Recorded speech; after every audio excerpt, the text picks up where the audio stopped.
Hello, everybody. My name's Jeannette Koijane. I'm so glad to see you. I'm the Executive Director of Kokua. I have been thinking for quite a while about funerals and loss and grief in the time of COVID. Some of you may know that I started my career in serious illness in the late 80s in San Francisco when my husband and I worked with the AIDS Memorial Quilt. And the Names Project was really, it was an amazing project that did a couple of things. So one was the visual representation of the enormity of the epidemic. How are we calling attention to the fact that so many people are dying of AIDS?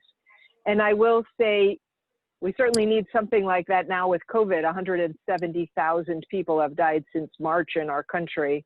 We need something to talk about the enormity of the epidemic. But I'm thinking more, and I've been thinking lately, about the grief and memorial aspect of the Names Project, where people got together and made panels for people who had died of AIDS. And for myself, it was a very powerful experience doing it for friends who had died, but then traveling to different places in the world and seeing how important it was to comfort, to support, to mourn, and to grieve. I am very convinced it is one of the universals of human beings, regardless of their culture and background, that we mourn. And I've been thinking that since we all are doing our safer at home and stay at home orders, that we don't have those opportunities anymore. And if we think about 1,000 people a month die, then there's been about at least 5,000 people that have died just in normal course of events. And we haven't been able to get together. We haven't gone to the church or the temple and eaten noodles and told stories and laughed and cried. What do funerals look like? What do memorials look like? And what are some other ways that people can be remembering and supporting people? And we also do know that at least 75 of our cases are directly connected to funerals. So clearly people didn't find the outlets that they needed and got back together. We're going to start out with 4 speakers, and each of them is going to talk from a different perspective. Our first speaker is going to be Pat Nishimoto, who is an oncology nurse specialist up at Tripler. Valerie Payton is with St. Francis, and she's a bereavement coordinator at St. Francis, and she's also going to speak on behalf of the Bereavement Network of Hawaii. Pete Dilwith is with the Mililani Mortuaries, and then Clarence Liu is a retired hospice chaplain, and he's going to speak to us as well. Thank you very much, Pat, for being with us.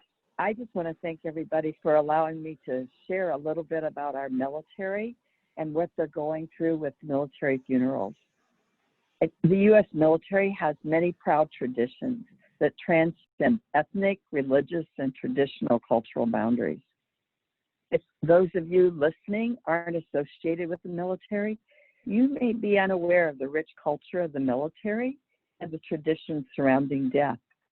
Veteran cemeteries are quiet, probably more so now than ever. The honor guards are no longer doing 3-volley salutes from rifles that are fired by them. There's no mournful sound of a lone bugler playing taps.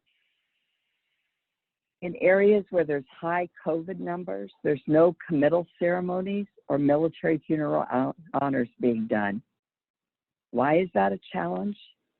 I think the endurance of the tradition surrounding funerals help provide a sense of stability in the face of crisis and turmoil to our military families. But now with COVID, many times that has changed. The military funeral allows a quiet finality that acknowledges the loss and helps to bring closure to a death. In the military, we have something called a casualty officer, and that person is asked to go to the home of the next of kin to let them know that a service member has died. But now they are doing phone notifications if the COVID numbers are high. Escorts There you are go. no longer authorized to accompany remains during air travel. There are some cemeteries that are allowing military honors. For example, New York is a state that's allowing them. And I'm going to give the example of the New York Army National Guard Military Funeral Honors Program. They performed an average of 850 services per month statewide. Now that average is down to 350 a month. The American flag is placed over the casket of each dead service member. This is a tradition that first began during the American Revolution to symbolize the obligation of the nation to care for those who were ordered to guard it. There are two types of ceremonies that normally are available. The first is full honors, and the second is modified honors. In the full honors, there are 9 soldiers, including a firing party. In the modified honors, there are only 2 soldiers. During COVID, now they are doing only modified. When we weren't doing committal services, the VA for the veterans had a Roll of Honor website where family and friends could write on it. Now that there are committal services, they've retired that. But the Veterans Group still has a Veterans Legacy Memorial, BLM site, that updates the veterans' interment records, usually within a couple of days of that. And they expanded it so that visitors could leave comments or tributes on that veterans page. That's something new since COVID started. When there's modified honors, there's only 2 military honor guards there. So that means there's no bugler playing taps. Often it is played on a tape player. For those of you who don't have military background, taps is supposed to be a song of truce to pain. And it's used not only to end the military day, but also to mark the end of a life for a military member. The flag that's traditionally given to a family member often is placed on the casket or placed 6 feet away from the next of kin. For the honor guard, what takes the most getting used to is not kneeling in front of the next of kin to present the burial flag. Kneeling in front of someone, looking into their eyes, and presenting them a flag is a kind of worth 1,000 words kind of thing. It's a big gesture. It's a powerful gesture.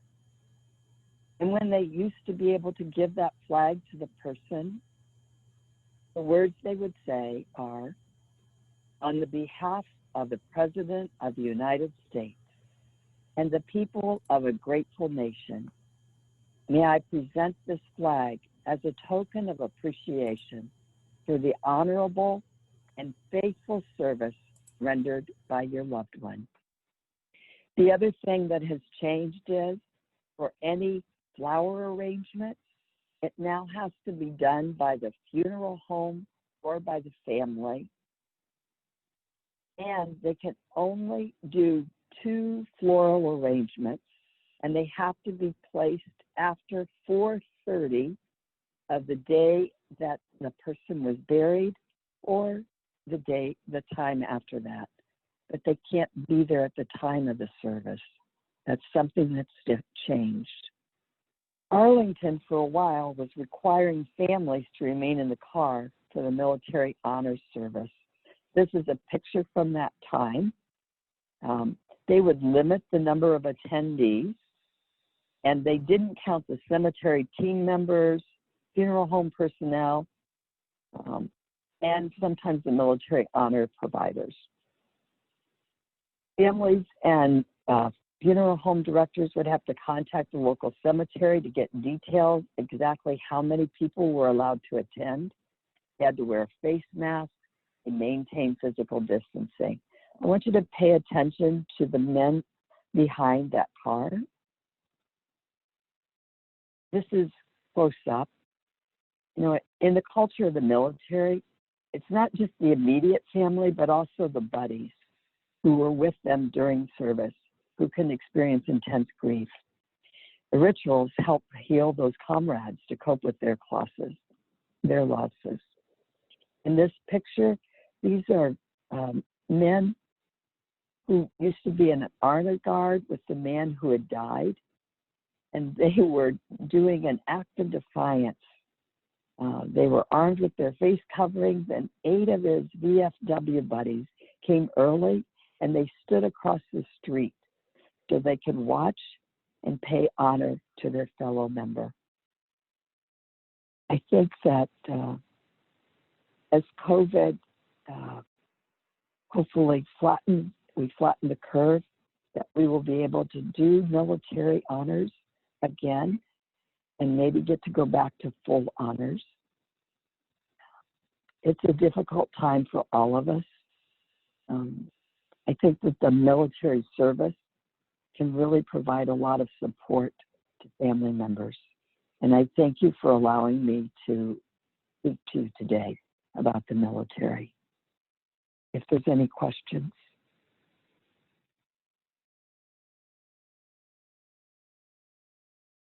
Thank you. That was really beautiful. Thank you all for just letting me share a little bit about it. I appreciate it. In Kaneohe versus Punch Bowl. Each one is going to have their own separate rules, and that's why I had said in there you need to call the cemetery to find out what it is.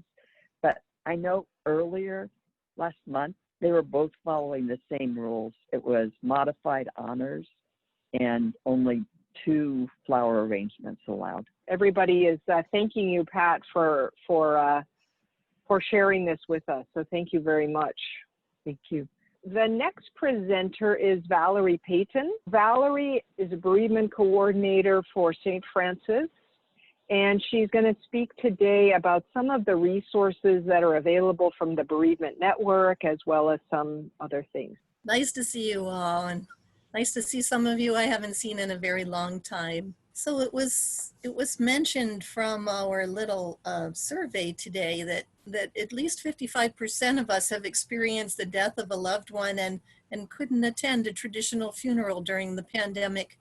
And that's not even counting those who've had more than one death like that. So really, by and large, this group understands very well the nature of compound grief, with both the pandemic happening and bereavement as well. So before we get into some of the resources, just wanted to talk a little bit about bereavement and the pandemic, and to bring your attention to a loss that is really the loss of an assumptive world. This is something that Franco Stasesky, who some of you probably have met over the years when he's come to Hawaii, a hospice pioneer, he talks about. He talks about that kind of the underpinning of our sort of innocent beliefs that we're challenged with when a loved one dies, or when our normal routine is disrupted, or when natural disaster strikes. And we've got all those things going on right now. And our assumptive beliefs are, it's like how we usually walk around thinking that the world is perhaps somewhat safe, benevolent, predictable, that there's a certain amount of controllability to it, predictability to life. And that's really been disrupted during this time for many people in a big way and in complicated ways. And so what comes from that is, for one thing, a wariness. There's fear, there's irritability, there's anger, less patience than usual, all signs of feeling really out of sorts and challenged to make the necessary adjustments. So this can really complicate grief, and we may be looking at complicated grief more than usual down the line, and that's going to need treatment. Complicated grief, it often involves some sort of distortion or some interruption of the processes of mourning. There's also a phenomenon going on right now that is pandemic anxiety. And anxiety is another thing that's a feature of grief and is complicated right now. And there are even tools now for assessing pandemic anxiety, and they're looking at things like a higher incidence of things like dizziness when you receive more bad news, or when trying to go to sleep at night, feeling fear or paralyzed, losing interest in eating, nausea or stomach problems. These are some of the things that are heightened at a time like this. And in hospice every day, we're seeing a lot of the challenges during this time. The minimal visits due to restrictions, what happens when there's a lack of physical presence, anger over what cannot be controlled, or or the cosmic anger of a God or of a universe that allows so much suffering, so much so much disruption to happen. And of course, the collective gatherings that have been disturbed and canceled, and just the whole messing up of routine and our connection with each other, our experience of that connection. And of course, people being cheated out of the comfort of mourning with others. And there's, of course, so many non-death losses as well. The employment income, educational opportunities, freedom, social movement, connection, the difficulty of getting anything done and taking care of patients' affairs because of closure and understaffing. But before I go any further, let me share with you some of the resources so that we can cover the topic that I was mainly asked to talk about today before we run out of any time here. So Jeannette has very kindly posted the Bereavement Network of Hawaii's list of resources. The Bereavement Network of Hawaii is a wonderful organization of people who specialize in providing various kinds of support to the bereaved on all the islands in Hawaii. And this group regularly meets 3 times a year to support each other, to share ideas and resources and eat lunch together. And this has been out of the question during this time, but Hope and Jeannette have very kindly, very generously allowed us to meet on their Zoom platform once a month to check in with each other and to continue our conversations with each other. And during these meetings since February, a lot of what was being shared was how impossible it is to do what we usually do. Support groups were canceled, memorials were canceled, our annual type of memorials workshops were canceled, and so on. But as time has gone on, now ideas are being shared about new ways and new things that are being done, and a lot of it is virtual. So I do want to invite you to be sure to look on Kokua Mau's website and take a look at these various organizations, agencies, and individual therapists who specialize in supporting the bereaved, because this is updated frequently, and it will give you a lot of people and organizations to turn to get those resources. So I want to mention that there are a number of support groups that are being offered online now, and you'll see those in the Bereavement Network resource list. It's not always perfectly up to date, so you may need to call the contact people and check with them about latest developments. But I can tell you that Navian Hawaii, that was formerly Hospice Hawaii, they are providing online grief support, and not just to the bereaved, but to families that are grieving in relation to coronavirus. Also, the Grace Moore Kamata Center is offering virtual groups that have a number of sessions, and then they finish. So it's a rotating educational course, grief support that leans on the grief education side. Kids Hurt Too, marvelous organization devoted to supporting children who are grieving, not only from death, but also from divorce, parental incarceration, and so on. They're offering a virtual group. They also have online grief activities for children that I believe are offered on Facebook. And also a number of organizations are offering virtual memorials.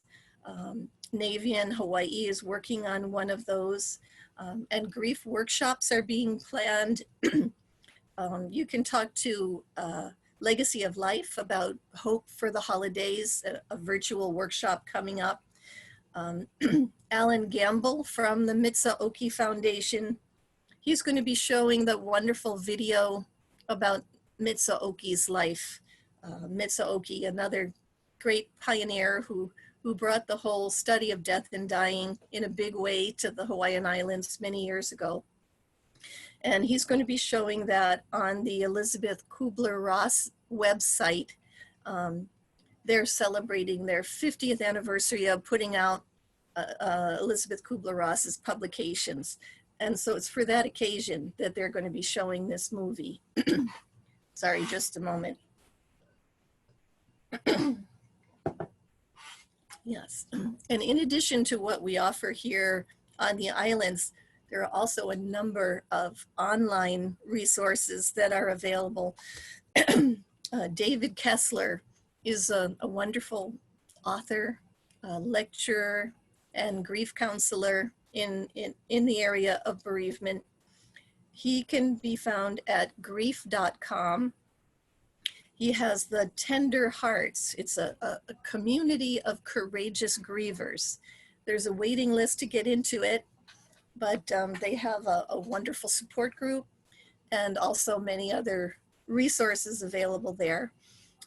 Whatsyourgrief.com is a site where you can share a photo of your loved one. You can share a recipe of your deceased loved one. You can write a poem in 6 words. Those are really marvelous about your loved one. They also have a number of articles related to specific kinds of grief, specific relationships like loss of a parent, child, so on. Another great author, educator, grief counselor is Alan Wolfelt, and he has the centerforloss.com. It's really called the Center for Loss and Life Transition. So it's much broader even than the field of bereavement. So those are some resources that are out there and available. You can check a lot of that out through Kokua Mau's website. And so now back to more general terms. And this loss of an assumptive world, that safe, benevolent, fun world, and the onset of anger and wariness and contraction. And what can we do to help? So one of the things that we can do is to redirect bereaved people to beauty. This is something we don't think of very often, but it helps with that spiritual connection and that rebalancing that is so important. We can help direct people to contemplate the great mysteries of life. It's a perfect time for that, and really helps in the area of bereavement and the task of meaning making. And we can listen to people more generously. This is not necessarily a time when we naturally do that. And so it takes sometimes setting a little bit of intention to remember to listen more generously as people share and express. And people who are grieving, especially during the pandemic with all the anxiety and wariness, are really challenged to access their creativity. They need to find new ways through, and we can inspire them with examples. There's a marvelous volunteer who works for St. Francis, and as soon as we needed to wear masks, the first thing he did was to attach a pair of paper lips to his mask. And when he would talk, the lips would move up and down as he spoke. And people would just crack up laughing. And it's that kind of creativity and even just these tiny ways that get people smiling and get people thinking about, oh yeah, what can we do? What is still possible? We can help them to acknowledge what's not possible anymore, but to focus on even these tiny things that are possible. Because when you focus on those, then of course that's what grows, right? Other ways that we can help with the bereaved during the pandemic, think in terms of providing validation, of course, support and coping advice, grief education, but see if there's some way that you can help provide a respite on some level. See if you can provide them with an oasis to come to. Yeah. And we can focus especially on their physiological arousal symptoms, on their emotional regulation, and on their social isolation. See if there's something we can do to help support their conscious breathing, mindfulness, time out from exposure, physical exercise, building a community of care, expression. These are all ways that we can help with those special features. So to encourage them to set an intention to rebalance physically, emotionally, mentally, and some easy examples, an early morning power walk, journaling, finding a way to give to others, sending postcards to people you wouldn't ordinarily send them to.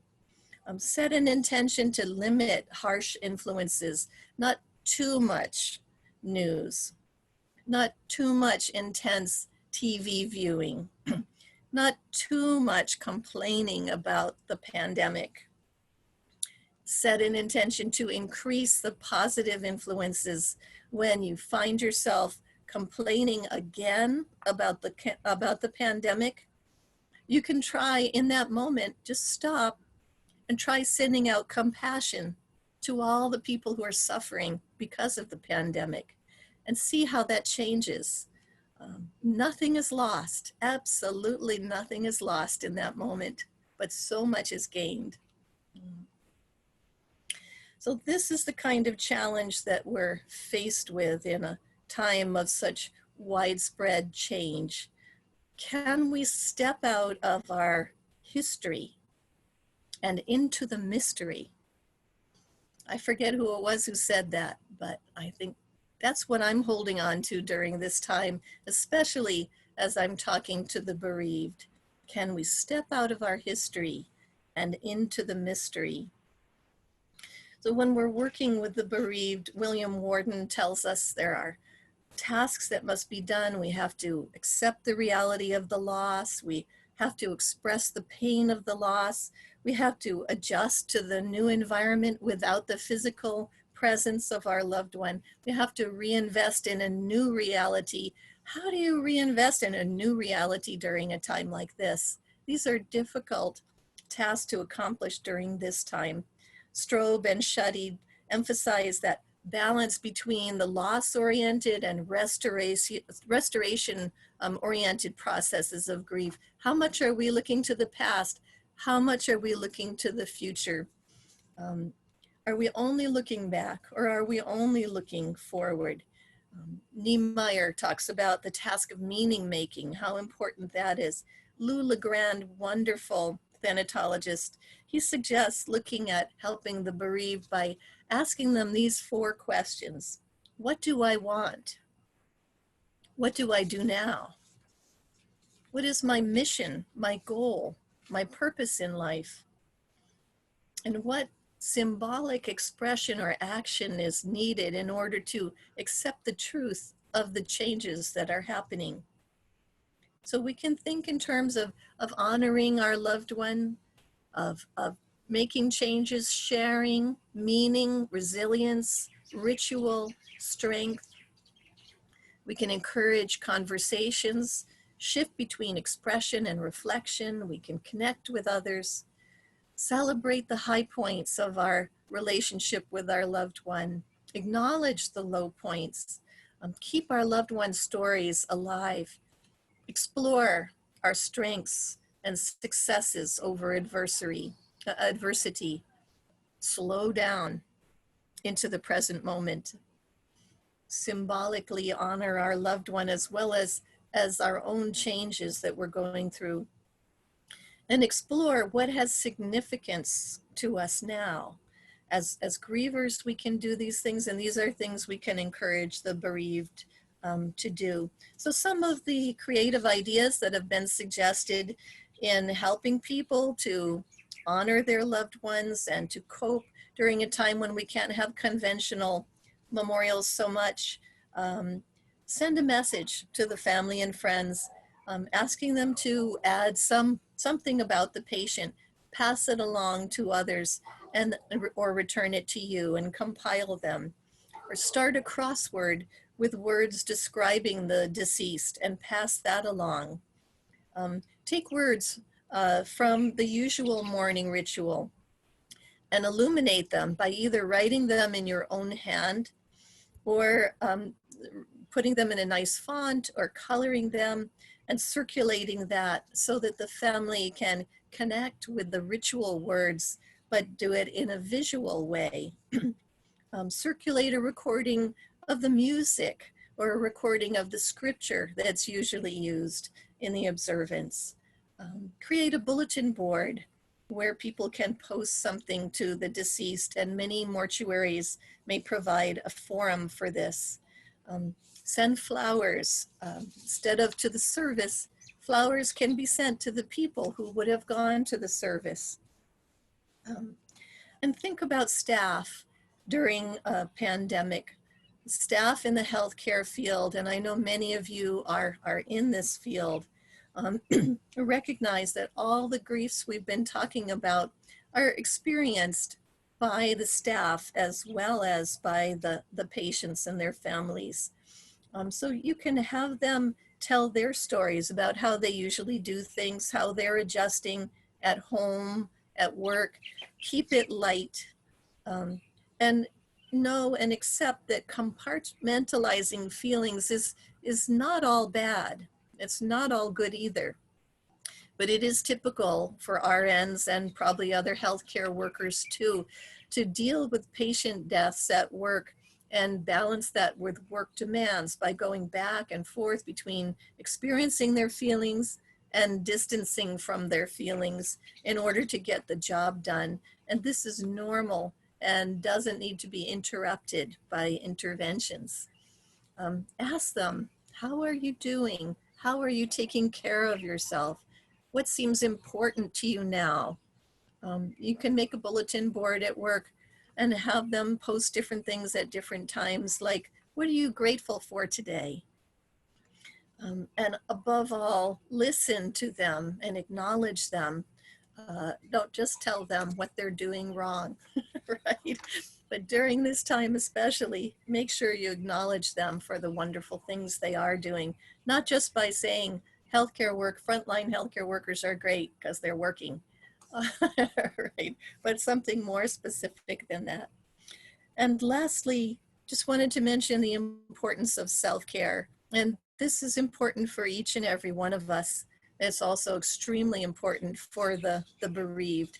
This is how they begin to have a sense of having an active role in feeling better during a time of grief. And it's by not feeling like a victim of grief, but instead playing an active role in it, that they begin to get a sense of competence and mastery and ability to survive this thing. So, there are just so many ways. There's music, meditation, movement, visualization, just being seen and heard. Art, especially art as a way to cope and to express their identity in a changing time and place. Praying at a certain time of day, lay making, lengthening supportive phone calls, There's Mindful Art Studio on Facebook, can be very helpful. Pinterest has a lot of art therapy and art activities. Grief yoga is a thing. Paul Deniston offers it. I think you can find it online. And of course, there's always the National Hospice and Palliative Care Organization's website, has a lot of useful bereavement resources. So there's a few ideas. I should have maybe slowed down to be mindful in the moment, and instead I gave you a million things in 18 minutes. Thank you. Well, thank you, Valerie. That you had a lot of really great information. Thank you. The next speaker is Pete Dilwith. Pete is the Vice President of Operations at Mililani Memorial Park and Mortuary. It's been a pleasure to work with him over the last year, and we asked Pete to come and talk about what he's seeing on the ground in his work. So thank you for coming today, Pete, and of course thank you for being a big supporter of Kokua Mau. Thank you, Jeannette. Thank you, everybody, for allowing me. I'm honored and privileged to come here and present to you guys today. I see a lot of faces that I've never seen before. Again, my name is Pete, and I work over at Mililani Memorial Park and Mortuary. I've been in this business for 25 years now, and to say the least, this COVID pandemic has caused a lot of friction within myself as well as with families that we serve. Growing up, well, not really growing up, but just being in this business or working in this business, we found that we're here, our purpose here is to provide an opportunity for family and friends to say goodbye. Excuse me again. This always kind of makes me a little hard because we're not able to do that at this time. While we try to maintain compliance with the state, local, federal guidelines and mandates, we also got to roll with the rules that change just about weekly. As far as families coming to make arrangements right now, everything is either by phone, by DocuSign, email, and for some of the older folks, regular mail, which can kind of increase the time between passing and services, right? We got to have information that comes back, information that needs to be signed, paperwork that needs to be turned into the state and such, and that additional layer there of communication. We're finding that families are delaying the time between passing services. As far as the services themselves, currently with the state mandates now, our in-person services for funerals is 10 and below. Less than 10 people can be at the service. To counter that, we're doing virtual services via Zoom, Facebook Live.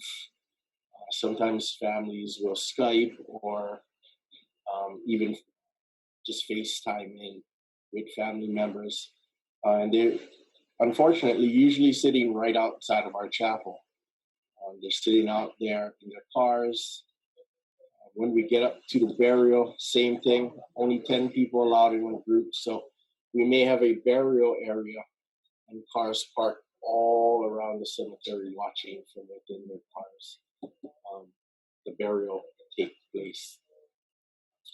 One of the things that we offer right now, and even before, but it's being used even more, is through our website.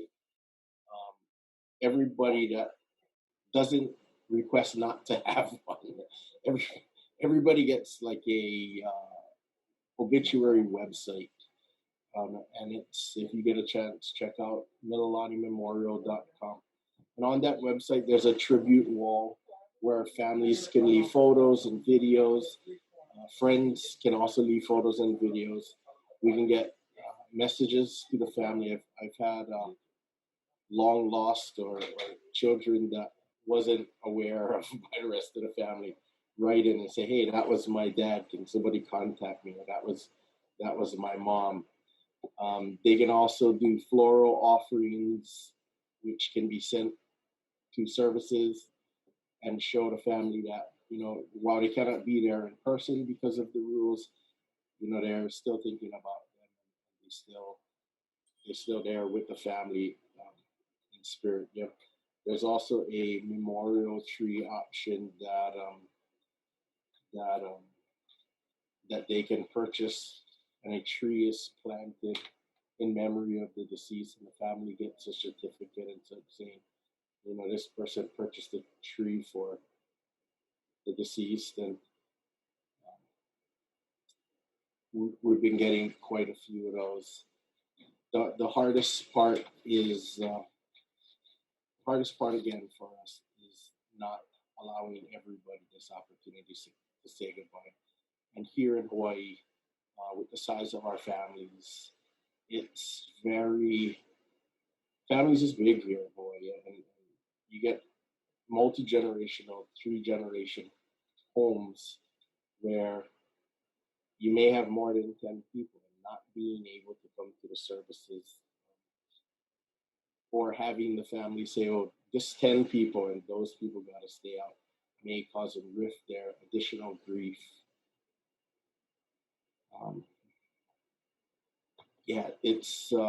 It's difficult. And I want to say in the beginning, in March and April, we had lots and lots and lots of angry people.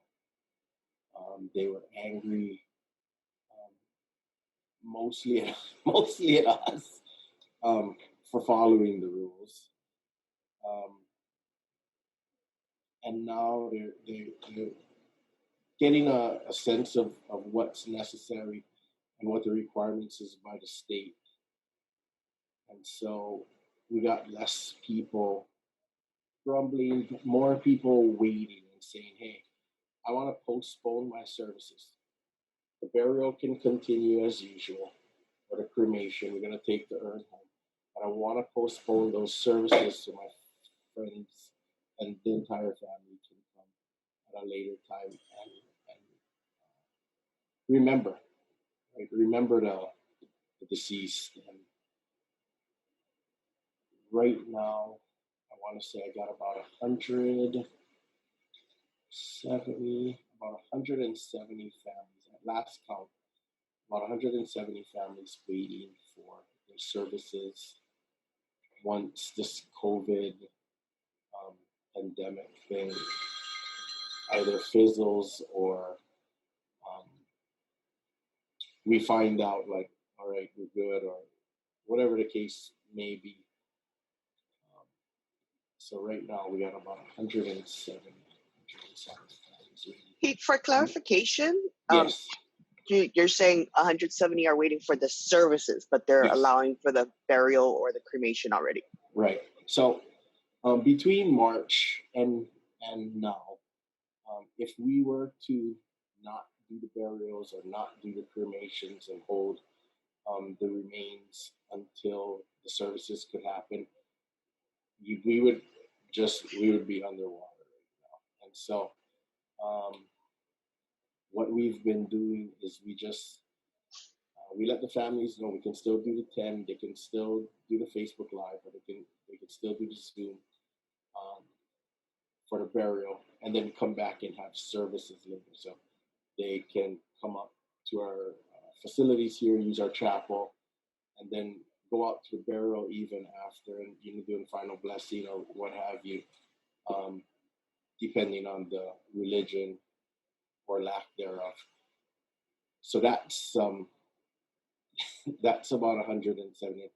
What that's going to do is that's going to push back the people that's passing now, and even later when we do start opening up and when we do find our new normal, we're going to find that that's going to push us, or the families that's coming in at that time, push them back a little bit further as well.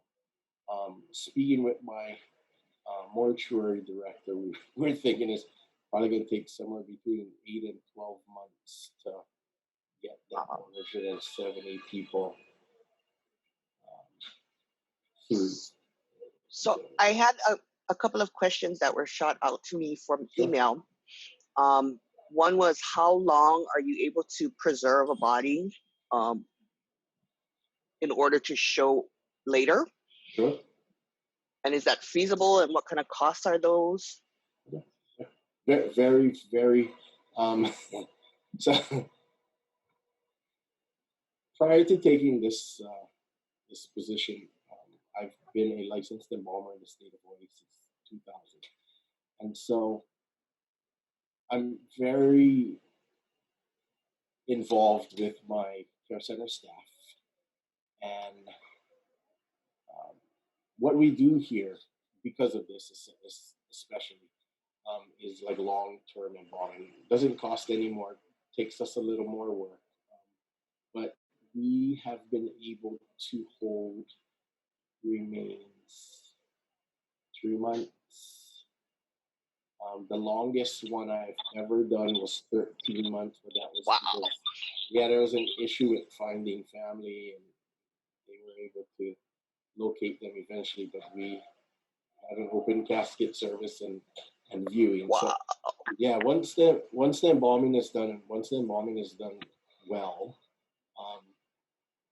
the time frame, aside from possibly a little bit of dehydration,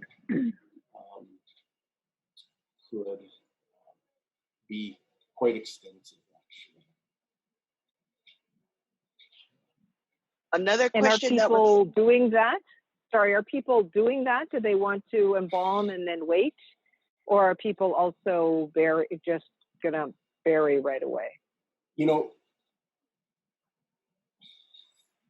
right now, with the uncertainty part, it's really hard for us to say, yes, we can do that.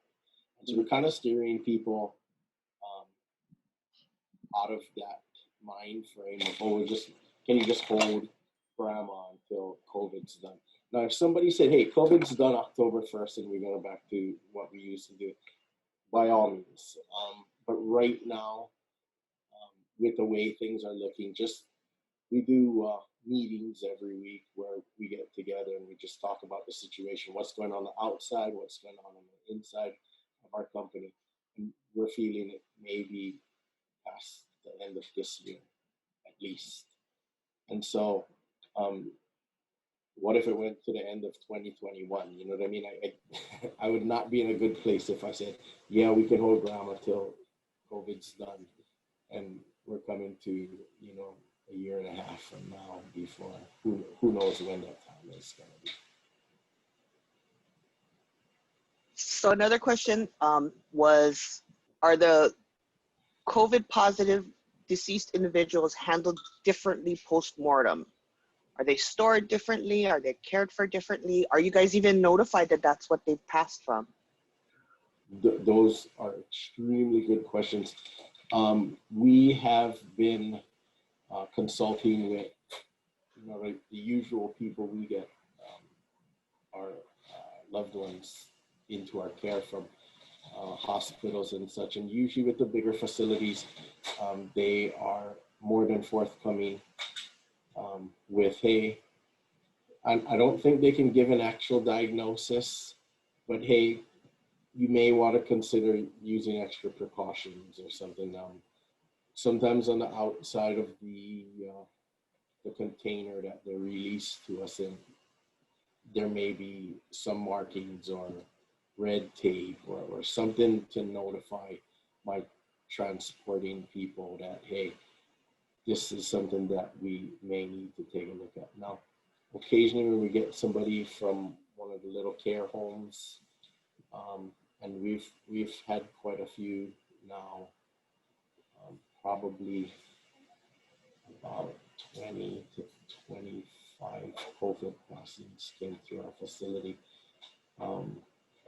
We're not told anything, and it isn't to my transport people get to the home to retrieve the loved one and that's when they'll get the, hey, you know, you might want to put on a smock or something. Technically, when we talk to do what we do here, universal precautions, which means we treat everybody as if they're the most infectious thing in the world, right? You do treat everybody, but over time, and you tend to get a little lax on the system, and you get complacent. And I always tell the story that the guy learned to embalm from this real old time guy, didn't even wear gloves. So that's, you know, the change is just in time now. When you go to most hospitals and larger care facilities, they require you, doesn't matter if it's in COVID passing or not, to be completely gowned up, face shield, mask, hairnet, smock. And then of course, there's a cost issue with that, because now to send somebody out, they're gonna wear that. They need to take that off when they get the loved one in the vehicle. When they get back, they're gonna have to put that back on. So you're looking at, you know, 3 to 4 sets, and so caring for loved ones that have passed with COVID is kind of little touchy subject right now. At this point in time, World Health Organization's standard, and they're recommending not to do embalming. I know the CDC is saying that you can, and the WHO is saying not to, but we currently at our facility, we're not embalming COVID passings. And so in those cases, we offer either a direct burial or a direct cremation. So you can still go the 2 ways. We're not doing any kind of viewing as well. And while difficult, I cannot put, as an employer, I cannot put my people into a situation where I got people with young kids, I got people that live with parents, and so I cannot put them into that situation where they may contract. Because, you know, even wearing the masks, right? People that wear masks still contract. It's a good preventative measure, but I don't think it's 100% even that. So I'd rather not put my people in that position to take that. And so as a company, we sort of made that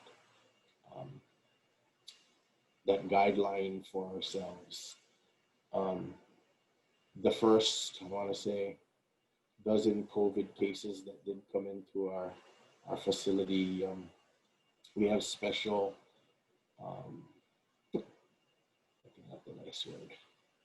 This is essentially a body bag, but it's in special type of bag that's sealed. It's hermetically sealed, and so once we place them in that, it's actually airtight, watertight, and of course we're completely gowned up, and we sanitize the area, the tables, everything that could have possibly touched, or you know, during maneuvering and such, you may have them expel any kind of droplet. So we even put a mask on the deceased, and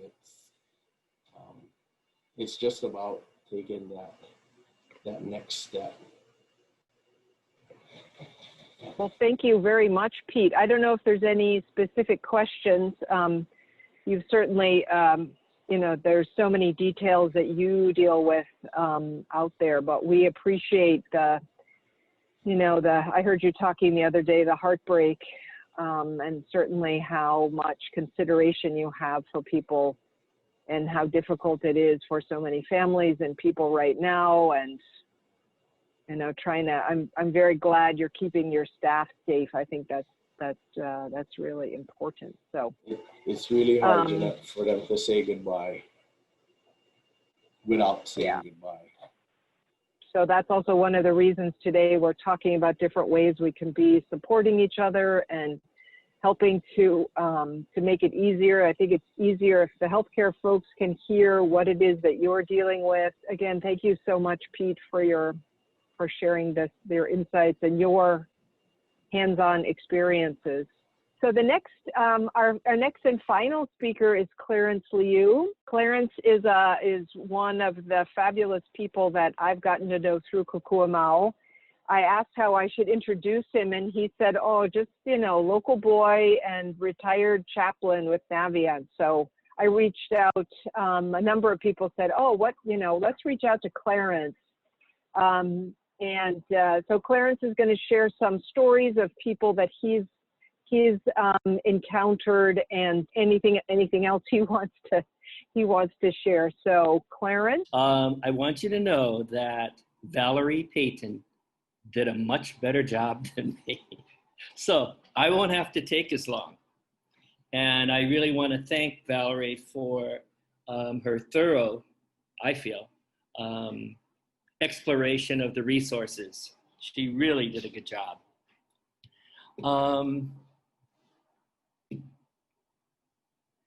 A friend called me several weeks ago and said, my grandma just died and I'd like you to do the funeral. And I said, sure, of course, I'd love to do the funeral. And he said, okay. He said, I really want you to know my family's really grieving.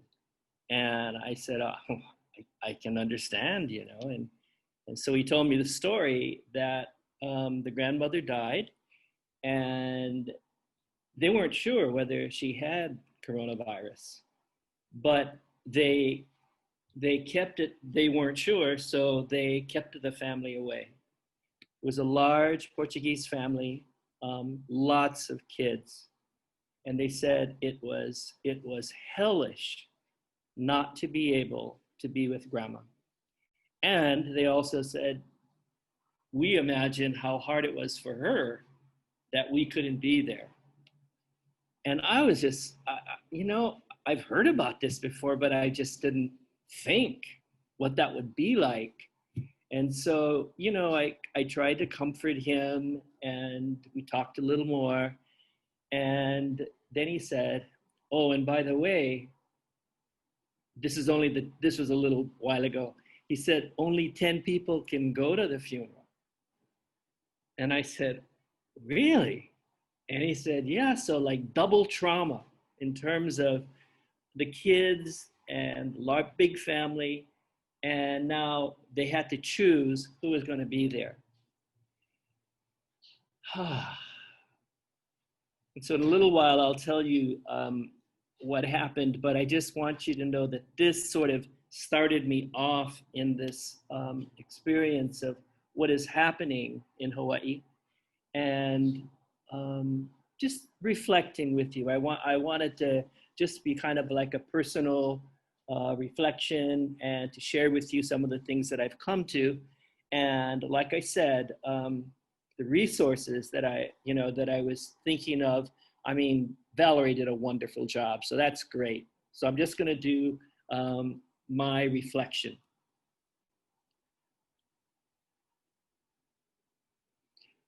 I was part of Hawaii when we were going to do, this was after 9/11, and we were going to host families, some of the first responders who, I forget what was happened, but there was some kind of a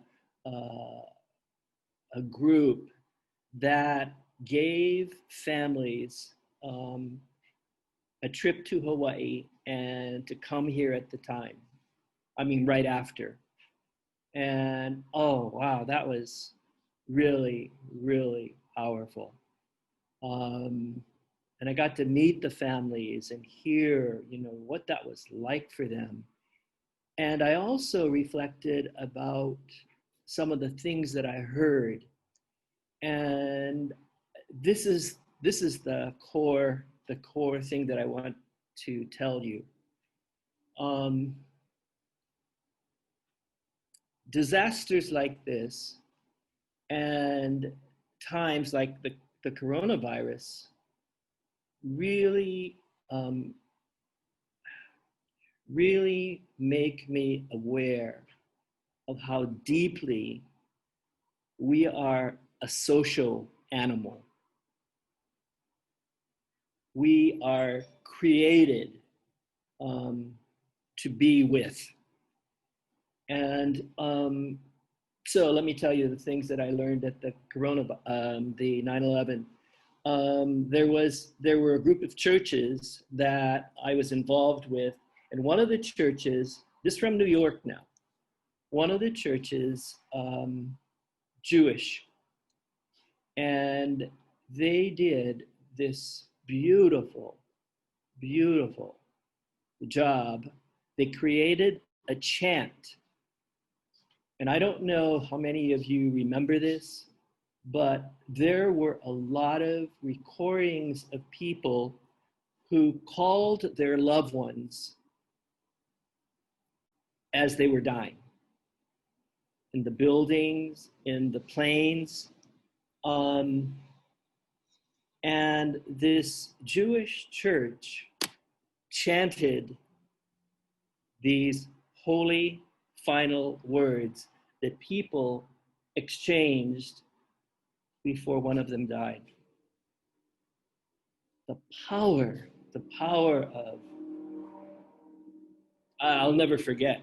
It was just so moving. That kind of an experience and what I saw happen to families really showed me how powerful this moment is. And the thing that I really want to just leave you with is, it's really important that we find ways of being together. Now, I'm not saying that we need to disobey things. That's not what I'm talking about. I'm talking about finding ways to celebrate these moments. And there's some ideas that I have, but that we need to do that. It's not going to be right if we can't. And I fear that there will just be a tremendous amount of more suffering if we don't. I love there's a series that has started, and I understand it's going to be about more people, but Denby Fawcett, and she's writing this story in civil beat. And what she is doing is she's taking stories from people who are the coronavirus people who have died, who are part of what we are living through right now. And she's telling their stories through their families. And I think that is a very powerful thing to happen in Hawaii. We've got to, we can't forget, we can't read a number and that's it. It's really important that we know who they are. It's really important that the families know that we know. It's very important for us to remember. And if anything, that's one of the reasons that, I asked Jeannette to be a part of this, because I feel very strongly about this whole thing that we've got to find ways. I loved Pete's talk. He was telling the power of, what people have to go through and wait, and I just saw the suffering in him and what that's doing to him. But I feel that it's really important that somehow we can pull families together at this time, that we can't just let it go. And that's the thing that I've been trying to think through. The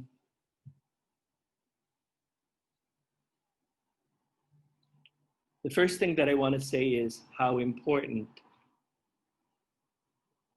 it is for us to remember the stories of our families, of the people who have gone, and to talk and share about that. A lot of the reflections that I'm going to share now with you come out of work that I've done at hospice, and mostly we used to run a family bereavement camp for families.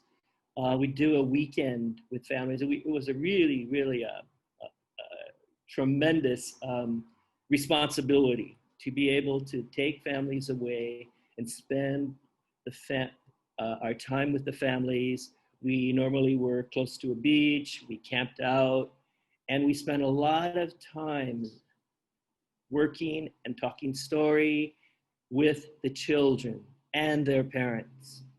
And it was a place where they were just really free, but we had a lot of activities if they wanted to participate. But a lot of the things that I'm going to share now with you came out of this camp. Number one, we did not do a lot of therapy there. That was not the point. What we did was we wanted to get families together and children together so that they could share the story.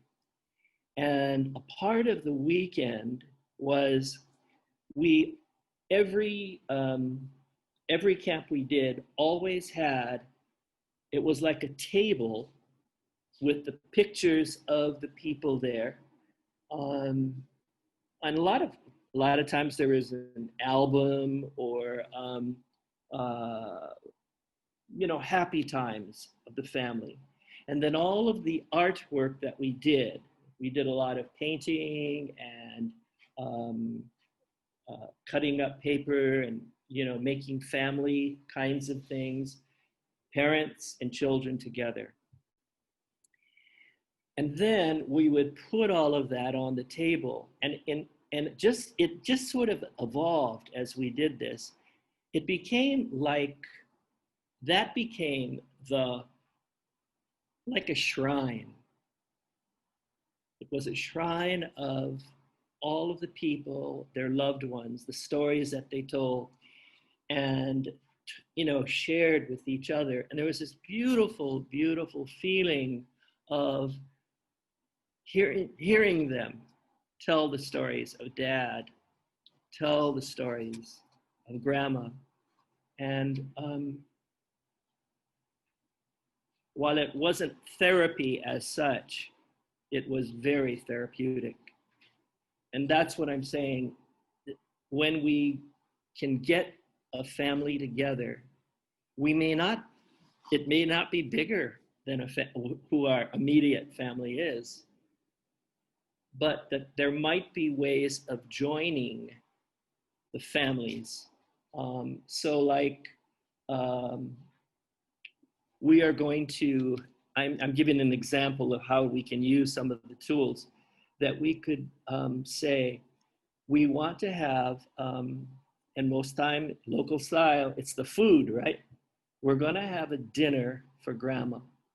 And each of us, all of the families, will celebrate in their own families. And we're gonna have a dinner, and we're gonna have a picture maybe, or an album of Grandma. And then what we're gonna do at that evening is, in all of our families, and this is what I was thinking about in terms of my friend in the beginning of this talk. If I had been smarter and more experienced, this is what I would be doing with the family. That we would decide on a date, a time, and each of us would have an evening with our children, food. It's not going to be church, it's not going to be a service. It would just be a time that we can be with our children and we can tell stories. Valerie talked about 4 questions. There's a beautiful, beautiful book called The 4 Final Things, where one of the great people in our field, Ira Byock, a doctor, he said that in the many, many families that he worked with, he said a lot of the end, he said, circles around 4 sentences. That it's really important that we tell the person that we love them. So, obviously what I'm talking about is before you know, as they're dying. We love them. We want them to know that they are loved. 2, we will thank them for all that they have given us. Thank you. Thank you, Grandma, for taking care of us. Thank you for the fun times that we had. Thank you for cooking for us and taking care of us. Thank you, Grandma. 3rd thing, forgiveness. Grandma, we want you to know that we ask you to please forgive us if there is anything that we did that hurt you. And hurt you, obviously, we probably didn't even realize that. But we just want to ask you for forgiveness, even though we may not have meant it. And Grandma, we also want to forgive you, that there were times that maybe we got angry or upset, but we want you to know that we forgive you. And the final thing is to say goodbye. 4 simple things. I tell you that I've used this a lot, and it's just very, very powerful for the family to cry, to laugh, talk about this, and not be afraid of talking about it. That was one of the most powerful things that we did at the camp. There were children who could just be who they were, on the beach, good food, talk story. I'm thinking that that kind of thing can be very important use it in different configurations, that they have a place that they can focus on with a picture, can have candles, can have flowers, can have anything. It can have anything we want, but that will remind us of who we are celebrating and who we want to talk about today. I don't want to keep going on. You folks have listened a lot, but I just wanted to share these stories because they really made this human to me. And I really want to be a part of continuing this. And I'm just very grateful that Kokua Mau gave us this opportunity to talk. And there's other things that we can talk about later, but I don't want to keep you longer. So thank you for letting me speak today.